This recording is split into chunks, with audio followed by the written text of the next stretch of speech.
ಯಾವ ಸ್ಥಿತಿಯಲ್ಲಿದ್ದೀಯ ನೀವು? ಕರೆಯಲ್ಪಟ್ಟಾಗ ಅಂಗವಿಕಲರಾಗಿದ್ದೀವ, ಅಂಧರಾಗಿದ್ದೀವ, ಏನು ಇಲ್ಲದವರಾಗಿದ್ದೀವ, ಬಲಹೀನರಾಗಿದ್ದೀವ?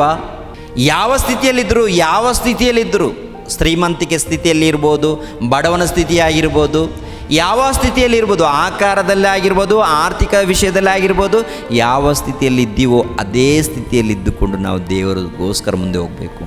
ಇನ್ನೊಂದು ಸ್ಥಿತಿ ಬೇಕು ಅನ್ನೋಂಥ ಯೋಚನೆ ಬೇಡ. ಅವ್ರನ್ನ ನೋಡಿ ಇವ್ರನ್ನ ನೋಡಿ ನಾವು ಅವರ ಹಾಗಿರಬೇಕು, ಇವರ ಹಾಗಿರಬೇಕು, ಅವರ ಹಾಗೆ ನಡ್ಕೊಳ್ಬೇಕು, ಅದು ಬೇಡ.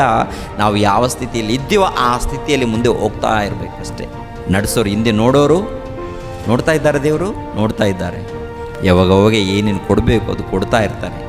ಆದರೆ ನಮ್ಮ ದೃಷ್ಟಿ ಯಾವ ಸ್ಥಿತಿ ಇದ್ದರೂ ಪರವಾಗಿಲ್ಲ, ಹೇಗಿದ್ದರೂ ಪರವಾಗಿಲ್ಲ, ಅಂಗವಿಕಲನಾದರೂ ಪರವಾಗಿಲ್ಲ, ನಪಂಸಕರಾದರೂ ಪರವಾಗಿಲ್ಲ, ದೇವ್ರು ನನ್ನನ್ನು ನೋಡ್ತಾರೆ.